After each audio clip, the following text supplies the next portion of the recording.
Prior to beginning the activity, please be sure to review the faculty information and disclosure statements, as well as the learning objectives. After listening to the activity, complete the post-test by clicking the Earn Credit link in the episode description. Downloadable slides and resources are also available. The following presentation is copyrighted by Medscape. No use, broadcast, or recording of this presentation or any part thereof is permitted without the written authorization of Medscape. The following presentation is part of a certified educational activity provided by Medscape Education and supported by an independent educational grant from Novo Nordisk AS. This program is presented by Medscape Education Global. Hello, I'm Melanie Davies and I'm a Professor of Diabetes Medicine at the Diabetes Research Centre at the University of Leicester in the UK. So welcome to this programme titled The Evolution of Incretins, a Revolution in Diabetes Management. And I'm really delighted to be joined today by Steve Bain, who's a Clinical Director of the Diabetes Research Unit at Swansea University Medical School in Swansea, UK. Welcome, Steve. And Carol Weisham, who's a clinical professor of medicine at the University of Washington School of Medicine in Spokane in Washington, USA. Welcome, Carol. So today we're going to be talking about incretin physiology and the role of incretin-based therapies in the management of type 2 diabetes, the role of GLP-1 receptor agonists in modern diabetes management and in the guidelines. We'll talk about any treatment gaps, and we'll also look to the future and look for the potential for dual and triple agonists in the management of type 2 diabetes and obesity. So I want to start because really we've seen a real evolution of incretin-based therapies, particularly the GLP-1s, which are now foundational treatments in modern diabetes management. And I'd like to start to look by considering the ADA-ESD consensus report, which I think highlighted three areas. One was putting the person living with diabetes right at the center of everything we do, with the aim of really optimizing the quality of those people's lives, but reducing the burden of complications. We talked about a number of principles of care, but also we articulated these four components. Firstly, around the management of hypoglycemia. Secondly, around the importance of weight management in people living with type 2 diabetes. Talking about comprehensive cardiovascular risk factor management, but also talking about considering the use of organ protective glucose lowering therapies, so SGLT2 inhibitors, GLP-1 receptor agonists, which have evidence now for protecting the heart and protecting the kidney. And in addition to those principles and components, there was an algorithm which really looked at the position of particularly the glucose lowering therapies in those areas. So talking about organ protection, highlighting the evidence we have now for reducing MACE, so major adverse cardiovascular events, heart failure and chronic kidney disease. And Steve, I'll bring you in a little bit later to talk about some of those, that evidence that's evolving. But on the other side of the algorithm, we talk about the importance of weight management in people living with type 2 diabetes, but also choosing therapies and combinations of therapies that have adequate efficacy for glycemic lowering. And we know that the incretin-based therapies, in particular the GLP-1s and the new GLP-1 GIP coagonists, can really give us really good efficacy for both glucose lowering and for weight management. So that's what's in the guidelines. But Carol, I want to bring you in because tell us a little bit more and dig deeper into the physiology of gut peptides, and in particular help us understand the role of these incretin hormones, particularly the GLP-1 and GIP. Well, thank you, Melanie. So first of all, a lot of us are familiar with the development of the incretin therapies and have followed them for decades. And a lot of people are just becoming aware of them. But GIP was the first incretin hormone discovered in 1971. Studies in vitro in humans without diabetes showed that it was able to increase insulin secretion, but unfortunately, it didn't have much impact in humans. Speed ahead about 15 years, and GLP-1 was discovered to be another incretin hormone and was found to have effects on insulin secretion in both patients with and without diabetes. They found that DPP-4 inactivated endogenous GLP-1. They discovered a year later that there was inhibition of food intake by GLP-1. And then we have the first approval, the development of DPP-4 inhibitors, once weekly GLP-1s, and then it just goes on from there in the cardiovascular outcome trials, as well as oral GLP-1s. So we have developed really this science over 50 years to really understand the physiology of these peptides.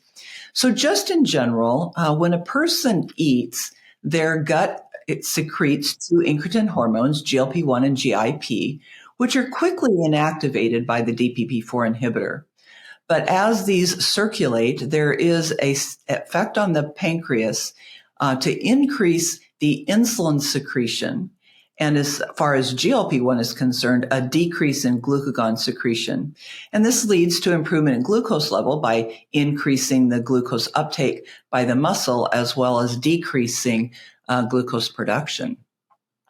So we know incretins are made in response to meals, but what was discovered in a very elegant study is that these two incretin therapies or incretin hormones, GIP and GLP-1, are associated with about 74% of the insulin that was released in the postprandial period in normal individuals.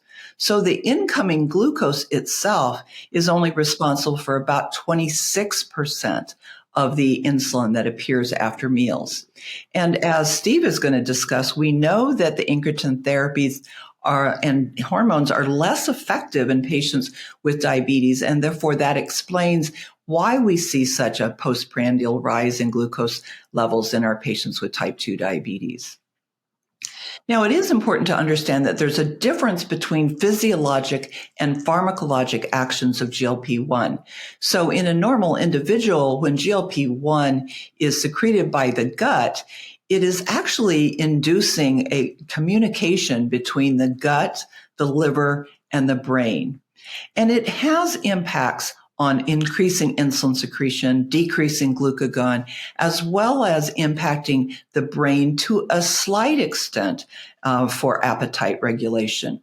But that brain, furthermore, has a communication with the stomach and through the vagus nerve is associated with a slowing of gastric emptying.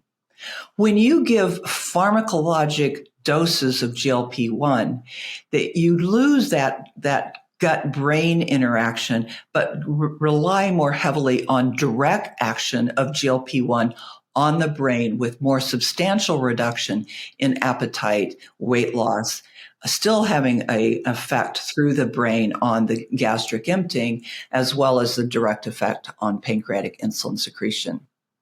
But we know that GLP-1 works and has impact on multiple tissues within the body. We know about the cardiovascular protection, which comes from perhaps direct GLP-1 receptor agonism in the heart, but more likely due to multiple other effects, such as those on platelet adhesion, decreasing postprandial lipid response, having impact on inflammation in multiple tissues, as well as direct effects in GLP-1 receptors on the blood vessels themselves, and the impact on natriuresis and inflammation within the kidney. So all of these add together to provide us with some of the benefits that we're seeing in the clinical trials, as well as some of the intriguing effects that we may be seeing in the liver for protection against fatty liver, et cetera. So really focusing now on the combination or the role of both a GIP and GLP-1, we know the impact of GLP-1 on decreasing food intake, increasing insulin secretion, and decreasing glucagon, as well as delaying in the gastric emptying. Well, how does GLP-1 add on to this? Well, I'll start at this slide again. How does GIP add on to the effects of GLP-1? Well, we know that there are GIP receptors in the brain, although their full effects we're not 100% sure of. In addition, and very interestingly, GIP has a profound effect on the white and perhaps the brown adipose tissue, which can be altering insulin sensitivity and lipid metabolism as well. It has the additive effect of insulin secretion to GLP-1, but actually negates the effect on glucagon. So GLP-1 increases and GIP decreases glucagon, and there does not appear to be any direct effect or indirect effect on gastric emptying. So we are in the process of a revolution, I think, in management of patients with diabetes and metabolic disease. And the first step along this road is the development of multi-hormonal agonists. And in this case, there was a development of a hormone, which is now available for us. I want to start this slide again. I believe we're in the revolution of development of agents that can help improve glucose control as well as weight management. And the first of these involves a peptide which interacts with both the GIP and GLP-1 receptors. And this is a cartoon that shows, you probably don't want me to say that, do you? This is a cartoon? Or is that okay? Okay. All right. Okay. All right. So I won't say anything. I'll just go on from there. Is that okay? Okay. I'll be happy to do that. So I believe we're in a revolution. I'll start over again so you can get out. I believe we're in a revolution of the management of diabetes and obesity in the development of multi-hormonal agonists that have been studied. The first of which is a peptide, a single peptide, which interacts with both the GIP receptor as well as the GLP-1 receptor. And the efficacy of this medication let me start this one again. And the sites of action of this medication and the medication tirzepatide, which does interact with both the GIP and GLP-1 receptor agonist, has impact throughout the body. And if you look at the CNS, you can see that the effects of the GLP-1 have the predominant effects on satiety, but perhaps the GIP is having impact on decreasing nausea, which may be beneficial. And there may be an impact on both on neuroprotection in the brain. The cardioprotection at this point has primarily been felt to be due to GLP-1, but of course the changes in lipid metabolism may have some additional benefit in terms of cardiovascular. As far as the white adipose tissue, we see increase in lipolysis, lipogenesis, adipokines. We see, and that's primarily GIP, as well as some very intriguing impact of GIP on bone metabolism, as well as very intriguing impact of GIP on bone metabolism as well. So the combination of interacting with both the GIP and the GLP-1 receptor agonist has resulted in positive effects for our patients. And hopefully with the impact on weight, we're seeing some very key secondary or indirect benefits of these agents on weight-related comorbidities. So thanks, Carol. And I think thanks for navigating us through the incretins and making the case really for the combination and adding to GLP-1. So Steve, I want to bring us back to the incretin effect. Carol talked about the incretin effect. Can you tell us a little bit more in terms of why the effect is diminished in people with type 2 diabetes, and also perhaps come on to some of the limitations of the current incretin-based therapies that we have? Okay, Melanie, so thanks for that, and thanks, Carol, for a wonderful background there. To begin with, I'd just like to talk a little bit about some data from the UK, fairly recent data, looking at glycemic control in individuals with type 2 diabetes. Now, we've now got 10 different classes of glucose-lowering therapies, which is expanding as we speak. I think there's at least 10 in the United States. But still, we're nowhere near hitting targets in individuals with type 2 diabetes. It's around 2/3 of individuals, and data from the last 10 years is not really showing any improvement on that. If you're talking about a target around 7.5%, which many authorities would recommend. But there's more to it than just glycemic control. There is a very close epidemiological link between diabetes, obesity, and cardiovascular disease. And when you look at the numbers, this becomes striking. So almost 90% of people with type 2 diabetes live with overweight or obesity, and 32% of those will have cardiovascular disease. Turning it on its head, though, if you look at individuals known to have cardiovascular disease, then at least 30% of them have also got type 2 diabetes. And then if you add obesity into that mix, about 30% of people are living with obesity. They also have type 2 diabetes, and 80% of people with cardiovascular disease are living with either overweight or obesity. So ideally, we'd have treatments that not only provide better control of glucose and hyperglycemia, but also could have a big impact on obesity, and indeed, therefore, we'd almost expect them to have a beneficial impact on the cardiovascular sequelae of these two conditions. Now, Carol talked about the incretin effect in people without diabetes and with diabetes. These were elegant studies done in the 1980s by Michael Nauk, and basically we're demonstrating that equivalent levels of glycemia, the impact they had on insulin secretion depended on how that glycemia was manifest. So if people had intravenous glucose infusions to the same level as a meal, the meal induced a much bigger effect on insulin secretion, and as has been mentioned, probably accounts for 75% of that insulin secretion. And this difference is known as the incretin effect, and we now know that it's related to gut peptide. So it's having carbohydrate in the stomach and in the alimentary tract that leads to the secretion of these peptides that then enhances insulin secretion and all of the other effects that Carol's talked about. However, in people with type 2 diabetes, the incretin effect is diminished. And so if you try to get around lack of these peptides by using drugs such as DPP-4 inhibitors, which enhance the endogenous survival of GLP-1 and other peptides, you only get a modest effect on glucose control. Whereas if you use exogenous GLP-1, which in many cases I'm sure people will appreciate is by injection, but we also have an oral version now, will overcome this lack of the incretin effect.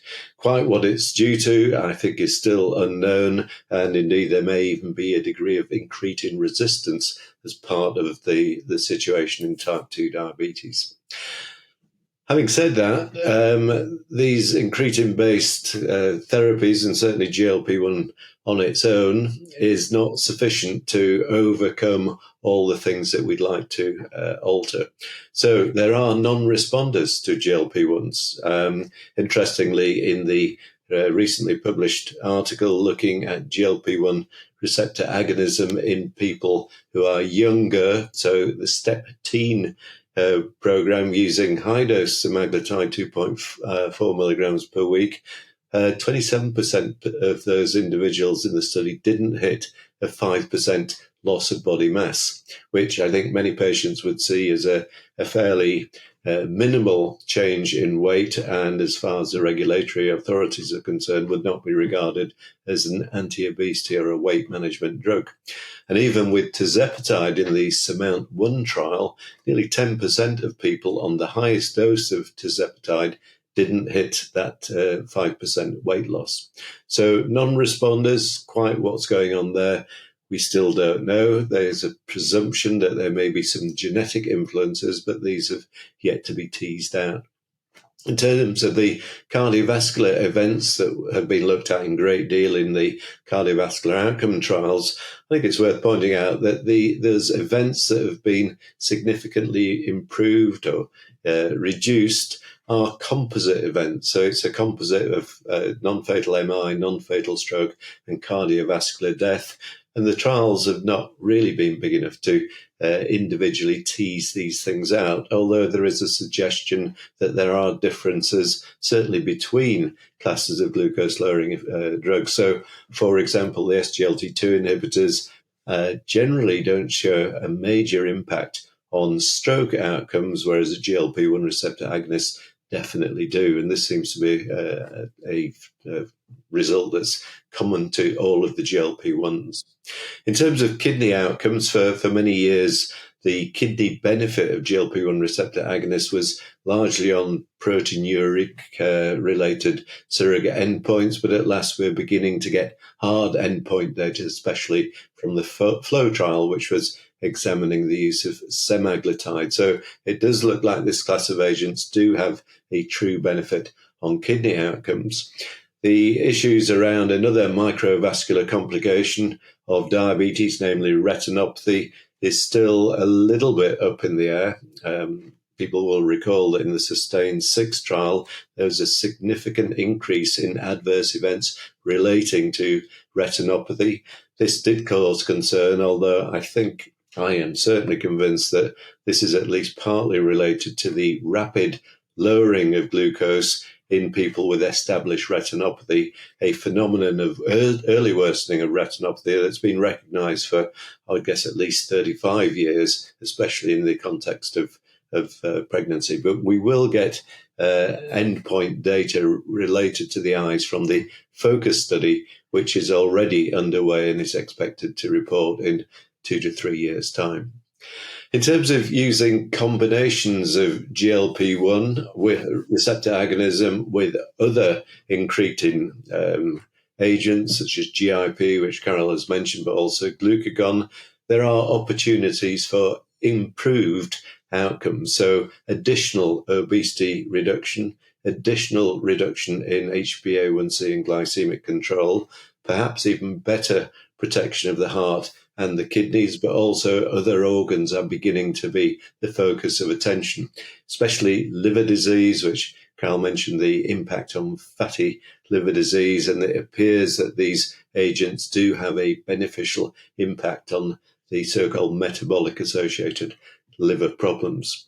I've mentioned already the eye disease is a phenomenon that's under further scrutiny, but other conditions, perhaps obesity related, such as obstructive sleep apnea, may well benefit. And then perhaps most surprisingly, benefits in terms of neurological conditions. So studies looking with a keen eye for any improvements in Alzheimer's dementia, for example. And there have already been trials that have shown benefits in patients with Parkinson's disease.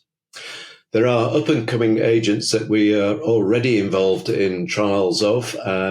We're in Swansea lucky enough to be involved in 3 of these new drugs. One is known as CagriSema. This is a combination of the GLP-1 receptor agonist semaglutide with a long-acting amylin analog, cagrilintide, which is excellent in terms of weight loss, but also glycemic control. The oral non-peptide GLP-1 receptor agonists, I think to many people in the field, surprised that it's possible to achieve significant agonism using small non-peptide drugs. Orforglipron is one of the first of these, but there are several in development, and these have got the advantage not only of being oral, but being oral agents you can take at any time without reference to food, which is obviously an issue with semaglutide in the oral preparation that we have at the moment. Survodutide is a dual agonist, but this time not GLP-1 and GIP as in tirzepatide, but agonism of the GLP-1 receptor and also glucagon receptor. Studies are already going on with a major focus on weight loss rather than glycemic control, and the same applies to the triple agonist, the first of which is known as retatrutide, and that is now going through cardiovascular outcome trials and a whole raft of phase 3 clinical trials. So there's a massive development already out there, and we will be anticipating trial results coming through in the next few years. But Melanie, I think you've got details about drugs that are even more innovative and perhaps will completely revolutionize the way we treat type 2 diabetes. And I wonder if you could give us a bit of insight as to what's happening there. So thanks, Stephen. I mean, it really is, isn't it, such an exciting time as a clinician managing people living with diabetes and obesity, because as you say, we're really entering a very exciting, innovative time. So I think it's this ability to really harness multifunctional peptides, as Carol's talked about.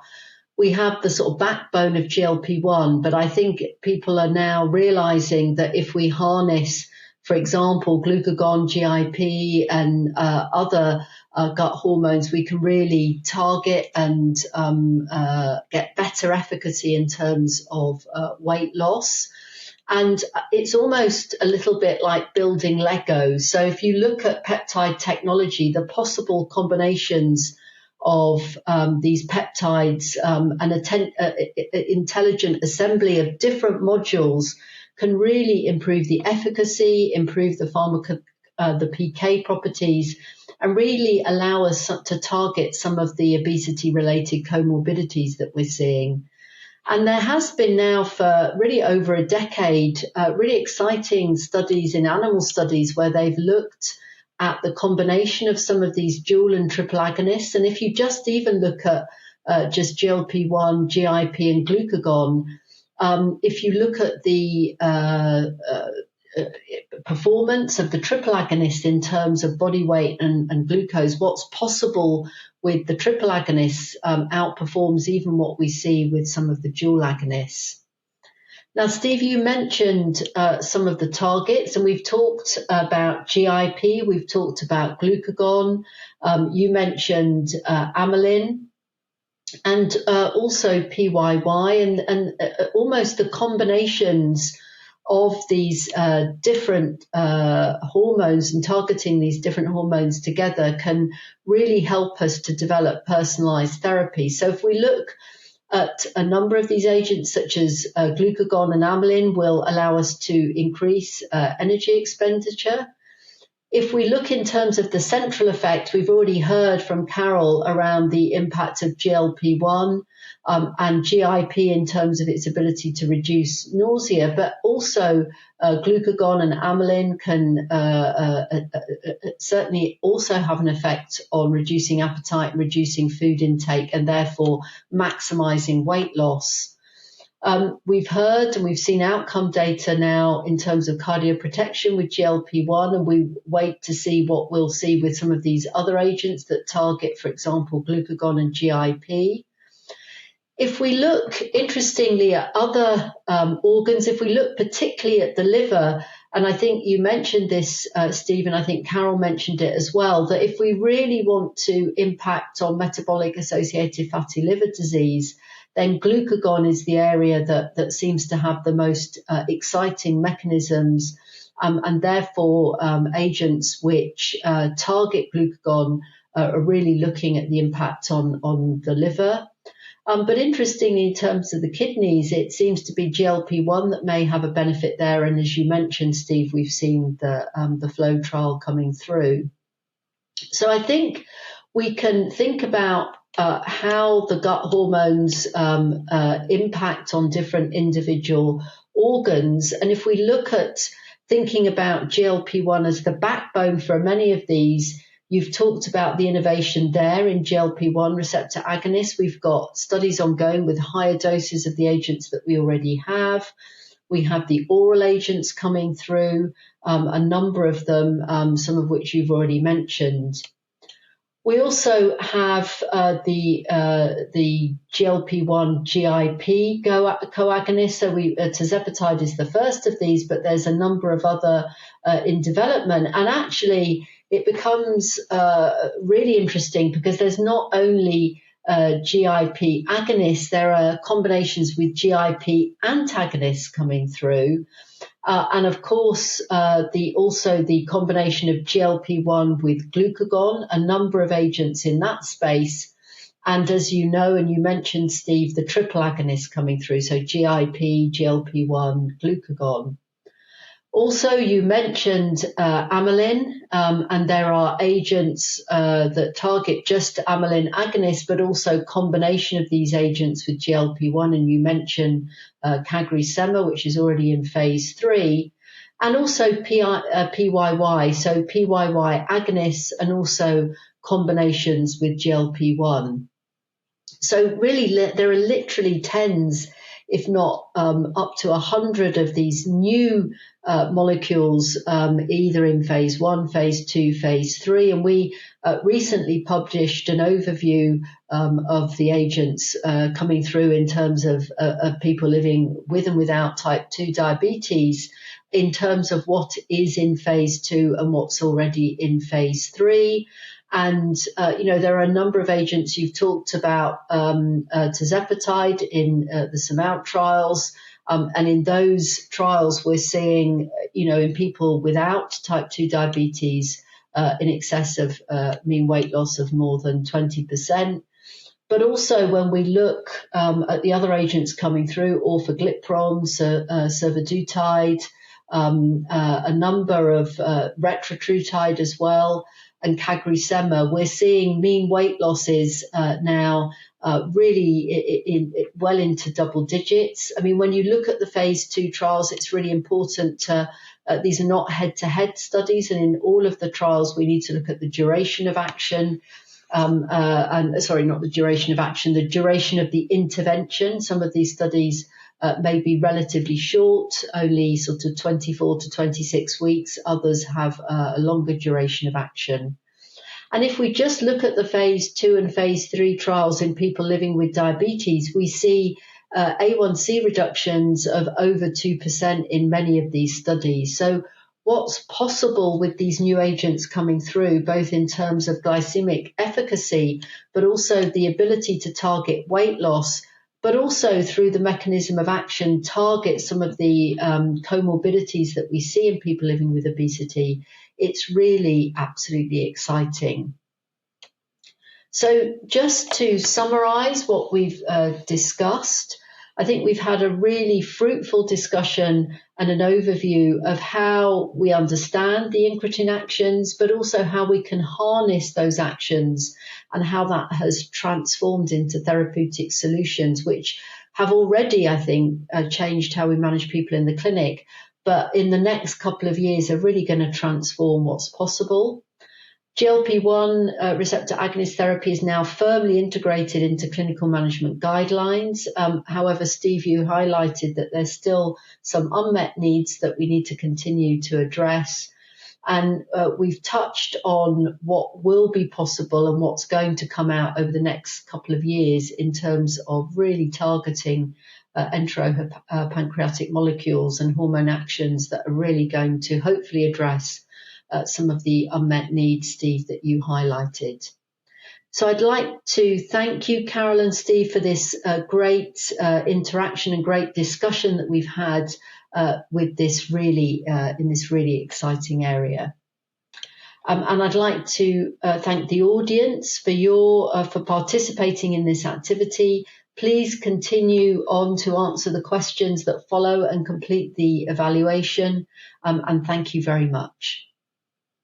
And there are some up-and-coming agents in development, and in Swansea we're very lucky to be part of 3 of the clinical trials that are ongoing with some of these. So CagriSema, this is a combination of weekly GLP-1 semaglutide along with the long-acting amylin analog cagrilintide, which is showing very interesting impacts on weight and glycemic control.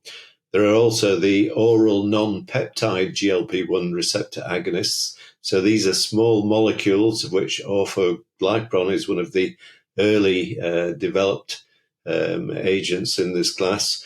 These have the advantage of not only being oral, but not needing to be taken in relation to food and gastric sort of contents and that sort of thing, which is probably a good thing. We have survodutide, which is a dual agonist, but this time not GLP-1 and GIP. This is GLP-1 and glucagon. And those studies are ongoing, looking predominantly at weight loss, and the cardiovascular outcome trial is already in process. And then finally, the triple agonist retatrutide, which is a GLP-1, GIP, and glucagon single molecule that has got agonism for all three receptors, and that predominantly is focusing on weight loss once again. This program was presented by Medscape Education Global.